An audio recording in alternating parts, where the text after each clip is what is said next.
जिंदगी में बंदगी तो करना है, जिंदगी में बंदगी तो करना है, जिंदगी बे बंदगी शर्मिंदगी, जिंदगी बे बंदगी शर्मिंदगी। हार तमन्ना दिल से रक़सत हो गई, हार तमन्ना दिल से रक़सत हो गई। अब तू आजा, अब तो खलवत हो गई, अब तू आजा, अब तो खलवत हो गई। ज़बान खुले बोले अल्लाहु আকবার। এই জিন্দেগি আল্লাহর কাছে দামি, যেই জিন্দেগির ভিতরে বন্দেগী আছে, কথা বলেন ঠিক নেই?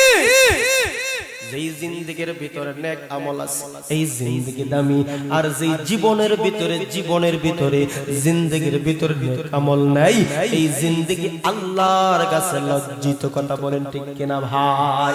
এই জন্য নামে মুসলমান হইলে হবে না, কাজে কর্মে মুসলমানিত্ব গ্রহণ করতে হবে। আল্লাহ পাক রব্বুল আলামিন পবিত্র কালামুল্লাহ শরীফে বলেন, ইয়া أيها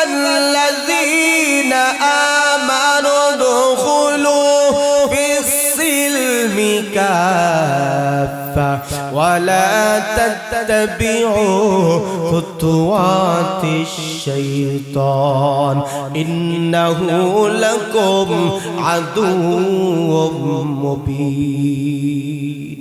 আমার আল্লাহ বলে, বান্দারে, হে ঈমানওয়ালার দল, হে বিশ্বাসীর দল, তোমরা ইসলামের মধ্যে পরিপূর্ণ প্রবেশ করো। ইসলাম একটা মানলা, পাঁচটা বাদ দিলা না, না তুমি পরিপূর্ণ মুমিন মুসলমান হতে পারলা না।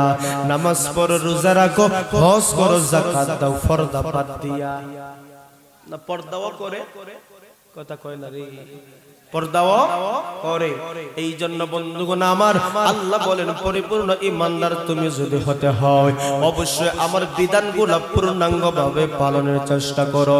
কিন্তু তোমরা মনে রাখো, তোমাদের একটা শত্রু আছে, যেমন তোমাদের বাবা, তোমাদের মা, পয়গম্বর আদম এবং হাওয়া আলাইহিস সালাতু ওয়াস সালামকে জান্নাত থেকে যার পরিচয় বাহির করা হয়েছে তার নাম হইল মিস্টার শয়তান।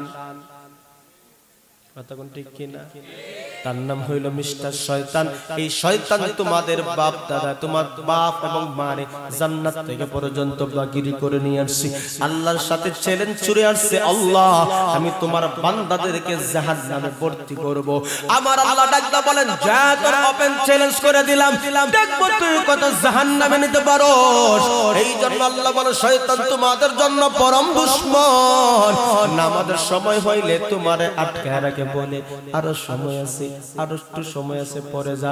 নামাজ যখন শুরু হয়ে যায় তখন শয়তান বলে, একটু পরে তুই তো কাজাও পড়তে পারবি, এখন সময় নাই। এইভাবে করতে করতে নামাজ তারা বাদ দিয়া দেয়, কথা বলেন ঠিক কিনা? নামাজ পড়ে না, রোজা রাখে না, হজ করে না, যাকাত দেয় না, শয়তানের পরিচয়ে পড়ে। এই জন্য শয়তান আমরা রাস্তায় জাহান্নামে নিতি। আমার আল্লাহ বলেন, তোমাদেরকে আমি জান্নাতে দিব। আমার আপনার নবী বলেন, হে আমার উম্মতের দল, তোমরা শয়তানের ধোঁকায় পড়ে নিজের নফসের উপর জুলুম করে যারা নিজে গুনাহ করে জীবনটাকে নষ্ট করে দিলা, আমার আল্লাহ তোমাদেরকে একটা সুযোগ রেখে দিয়েছেন। ইয়া আইয়ুহাল্লাযীনা আমানু তুবু ইলাল্লাহি তাওবাতান নাসুহা। আমার আল্লাহ বলে, বান্দারে তুমি শয়তানের ধোঁকায় পড়ে পড়ে তোমার জীবন নষ্ট করে দিলা। আমার আল্লাহ বলেন, তুমি যদি কাটিয়ে দিলে তওবা করতে পারো, আমার আল্লাহ তোমার মাফ করে দিবে। শুধু তাই না, আমার আল্লাহ বলেন, কুল ইয়া ইবাদিয়াল্লাযীনা আসরাফু আলা আনফুসিহিম লা তাকনাতু মির রাহমাতিল্লাহ। আমার আল্লাহ বলে, কিছু কিছু মানুষ এমন আছে যারা গুনাহ করতে করতে জীবনটাকে শেষ করে ফেলছি, এবার অনুতপ্ত হয়ে গেছে আমার মালিকের উপর, আল্লাহর উপর অনুতপ্ত হয়ে গেছে। আর চিন্তা করে, আল্লাহ এতটা গুনাহ করলাম, এতটা না অপরাধ করলাম, আমার অপরাধের মাফ আছে না নাই? শুধু আফসোস করে ওই যে বনি ইসরাইলের একজন লোক ছিল করতে করতে গুনাহ করতে করতে 99টা খুন পর্যন্ত ফিরেছে। আমার বন্ধুগণ 99টা খুন করে এক পণ্ডিতের কাছে গিয়া বলে, ভাই আমার আল্লাহ আমারে মাফ করবে কি করবে না? তুমি কি অপরাধ করেছো? ও অপরাধ তো অনেক করেছি, করতে করতে 99টা খুন করে ফেলেছি, এই হত্যার অপরাধের মাফ আসেনি। এবার পণ্ডিত ডাক দিয়ে কয়, না না না, তুমি 99টা খুন করলা, কেমনে আল্লাহ তোমারে মাফ করব? এবার ওই বান্দার মাথার মধ্যে আবার গুসা উঠে গেল, 99টা করে যদি মাফ না পাই 100 মিলাইয়া দেই, তারপর তো শাস্তি সমান। ওই লোকটারও মারিয়া এবার আবার হুঁশ ফিরে আসছে, কি করলাম, হায় হায় 99টা তো ভালোই ছিল, একটা করে কেন 100 পুরা করলাম? এবার আবার মনের ভিতরে অনুতপ্ত খুঁজতে খুঁজতে একজন আহলে ওয়ালা মানুষের কাছে গেল, আহলে ইলম ওয়ালা মানুষ, আসমানি কিতাবের জ্ঞান জাননেওয়ালা মানুষের কাছে যায়। ভাই আমি তো অপরাধ করলাম। বললেন, কি অপরাধ তুমি করেছো? আমি খুন করেছি 99টা। অমুক ব্যক্তির কাছে বললাম, বলল আল্লাহ মাফ করবেন না, তারও শেষ করে দিলাম। হইয়া গেল কয়টা? কথা ক 100টা গুণ আমি সেঞ্চুরি করে ফেলেছি, আমার আল্লাহ কি আমার মাফ করবে কি? এবার আহলে ইলম ওয়ালা ডাকদা বলে, তুমি কি মনে করেছো আমার আল্লাহর দয়ার সাগর এত কমতি নাই? আমার আল্লাহ তো হলেন রহমান, আমার আল্লাহ হলেন রহিম, আমার আল্লাহ হলেন গফফার। তুমি আসমান জমিন যদি গুনাহ করে করে একবার জমিনটা ভরিয়ে ফেলো, আবার তওবার স্লোগান নিয়ে দিলে থেকে তওবা করো, আমার আল্লাহ মাফ করে দিবেন। বান্দা বলে, তাইলে আমার আল্লাহ যদি মাফ করে দে, আমি তওবা করলাম, হাতটা বাড়ায়া দেন, আমি আর কোনোদিন গুনাহ করব না। বাদশাহ জুর্মি মারা দরগুজার, মাগো নাহগারি মে তু আমরজগার। বাদশাহ জুর্মি মারা দরগুজার, मागो नहगारी में तो अमरज़गार। तूने पुकारी माबूद कर दए जुर्मी बेअंदाज़ा बेहद कर दए।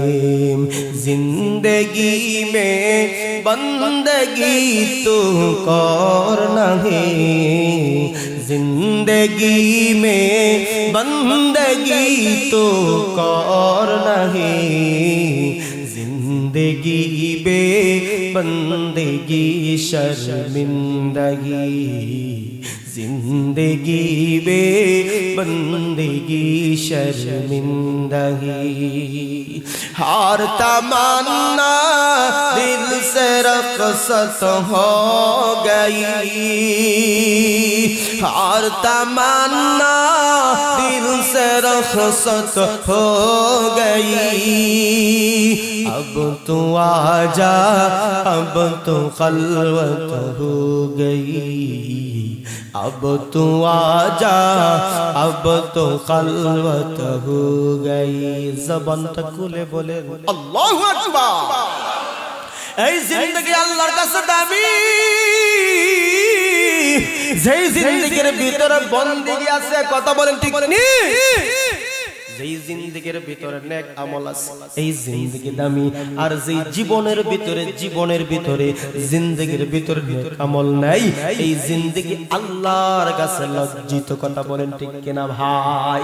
এবার শুনেন একজন অপরাধী সে যদি নিজের বুঝটা বুঝতে পারে, আমার আপনার নবী ঘোষণা করে দেয়, আত্তাইবু মিনাজ যামবি কামান লা যামবা লাহু। একজন অপরাধকারী যদি তার ভুলটা বুঝতে পারে, আমি গুনাহ করেছি, আমি অপরাধ করেছি, আমি পাপ করেছি, এই কথা যদি বুঝতে পারে আমার নবী বলেন এমন ভাবে আমার আল্লাহ গুনাহগার মাফ করে দিবেন। নবী বলেন একটা শিশু দুনিয়াতে আগমন করলে তার যেমন কোনো অপরাধ নাই, গুনাহ নাই, নিষ্পাপ হয়ে যায়, তার চাইতে আরো নিষ্পাপ আমার আল্লাহ বানায়া দিবেন। তো আমরার জীবনে গুনাহ আসেনি, এই জন্য আল্লাহ নবী বলেন মান বাকা মিন খাশিয়াতিল্লাহ হারামাল্লাহু আলাইহিন নার। আমাদের চোখ থেকে পানি বাহির হয় কি হয় না? কথা বল হয় না? কেউ টাকার জন্য কাঁদে, আবার কেউ টাকা হারাইয়াও কাঁদে। কথা বল ঠিক নেই? কেউ জমিনে হুচট খাইয়া পয়রা ব্যথা পাইছে তার জন্য কাঁদে। কথা বল ঠিক নেই? কান্না কয়েক ধরনের আছে। কিছু কিছু মানুষ টাকার জন্য কাঁদে, কাঁদেনি না কাঁদে না। বিপদে পড়ছে, মুসিবতে পড়ছে, 1 লক্ষ টাকার দরকার, দেখবা ঘরে বৈশা বৈশা চোখের পানি সারে আর কান্দে, 1 লক্ষ টাকা কোথায় পাই? কথা বলেন ঠিক নেই? বিপদে পড়ে মুসিবতে পড়ে চোখের পানি ফেলাইয়া কাঁদে। শুধু আপনাদেরকে বুঝাতে চাই ও মুসলমান বন্ধুরে আমার, আল্লাহর নবী মায়ার নবী বলেন কোন বান্দা বান্দি যদি আল্লাহর আযাবের ভয়টা তার অন্তরে চলে আসে, মালাকুল মউত তার সামনে হাজির হবে ভয়, কবর জগতে যাবে ভয়, ফুলসিরাতের ভয়, হাসরের ময়দানের ভয়, মিজানের পাল্লায় ওজন মাপা হবে তার ভয়। এই ভয়টা আসার সাথে সাথে তার চোখ দিয়ে ফোঁটা ফোঁটা পানি জমিনে পড়ে। আমার আপনার নবী বলেন একটা ফোঁটা পানি যে জমিনে পড়লো, ওই 1 ফোঁটা পানি যদি জাহান্নামের আগুনের মধ্যে নিক্ষেপ করা হয়, ফালানো হয়, আমার রাসূল বলেন আমার উম্মত শুধু ওই জাহান্নামের বয়ের 1 ফোঁটা পানি জাহান্নামের আগুনকে নিভাইয়া দিবে। তার চোখের পানির দাম আসেনি ভাই? আমাদের চোখের পানির দাম আসেনি?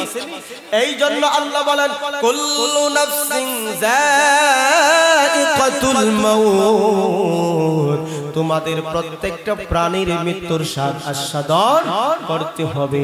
তো মরণের আগে আগে কবরের সামানগুলো তৈয়ার করার দরকার আসেনি না নাই?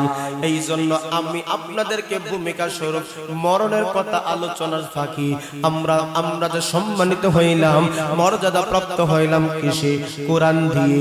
এই কোরআন সম্পর্কে আলোচনা করে আমরা বুঝতে পারলাম কোরআন দামি, কোরআন যিনি নাজিল করেছেন তিনিও দামি। এই জন্য কোরআন যার উপরে নাজিল হয়েছে তিনিও দামি। কোরআন যারা আকলে ধরবে, কোরআন যারা পড়বে, কোরআন মাফিক জীবন যাপন পরিচালনা করবে, তাদের জিন্দেগিও দামি। কথা বলেন ঠিক নেই? এই জন্য বন্ধুগণ আমার, মানুষ যখন দুনিয়া থেকে বিদায় হয় তখন 2 ধরনের মানুষ। এক ধরনের ঈমানদার বান্দা বান্দি দুনিয়া থেকে বিদায় হয়, আরেক দল হলো ঈমানদার বেঈমান হালতে মারা যায়। এবার আসুন, আল্লাহ যে বলেন মৃত্যুর স্বাদ সকলকে পান করতে হবে, একজন ঈমানদার মানুষ দুনিয়া থেকে বিদায় হয়নি, তার অবস্থা কেমন হবে একটু সামান্য তুলে ধরি। আমরা যেহেতু এখানে ঈমানওয়ালারা আছি, ভাই ভালো করে বুঝেন আমার আল্লাহ কি অফার রেখেছেন। একজন ঈমানদার বান্দা বান্দি যখন দুনিয়া থেকে বিদায় হয়ে যাবে, তখন মালাকুল মউত ফেরেশতা প্রায় 500 জন ফেরেশতা জান্নাতে পোশাক পরে, সুন্দর সুন্দর জামা পরে, সুন্দর রুমাল নিয়ে, সুগন্ধি মাখা রুমাল নিয়ে ওই ঈমানদার বান্দা বান্দির সামনে চলে আসবে। কোন কোন বর্ণনা পাওয়া যায় যেই বান্দা দুনিয়া থেকে বিদায় হবে, ওই বান্দা কিছুদিন আগে অনুভূত হয় দুনিয়া থেকে চলে যাবে। কেউ টের পায়, আবার কেউ পায় না। একজন ঈমানদার বান্দা বান্দির সামনে মালাকুল মউত যখন ফেরেশতা নিয়ে হাজির হইবে, আমার আল্লাহর ঘোষণা হইল আমার ঈমানদার বান্দা বান্দির কষ্ট দিও না। কিন্তু সাকরাতের মউত, সাকরাত যে হবে, আযাব যে হবে এটা সত্য, কিন্তু একজন ঈমানদার বান্দা বান্দির সাকরাত হবে, কিন্তু সাকরাতের কষ্ট সে অনুভূত করবে না। সুবহানাল্লাহ। কেন অনুভূত হবে না? আমার আল্লাহর ঘোষণা হইল ইন্নাল্লাযীনা ক্বালু রাব্বুনাল্লাহ সুম্মা ইসতাকামু তাতানাজ্জালু আলাইহিমুল মালায়েকা আল্লা তাখাফু ওয়া লা তাহজানু ওয়া আবশিরু বিল জান্নাতি জান্নাতিল্লাতী কুনতুম তুআদুন। আমার আল্লাহর ঘোষণা হইল যারা আল্লাহর রব্বনে স্বীকার করেছে, এই কথার উপর অবিচল আছে, অটল থেকেছে, তাদের কাছে আমার আল্লাহ ফেরেশতা পাঠাইবেন মরণের সময়। ফেরেশতা অবতীর্ণ হইয়া বলেন, আল্লাহ তাখাফু ওয়ালা তাহজানু, তোমরা কোনো ভয় করিও না, টেনশন করিও না, চিন্তা করিও না। তোমার রব তোমাদেরকে যে জান্নাতের সুসংবাদ দিয়েছে, ওই যে দেখা যায় জান্নাত, জান্নাতে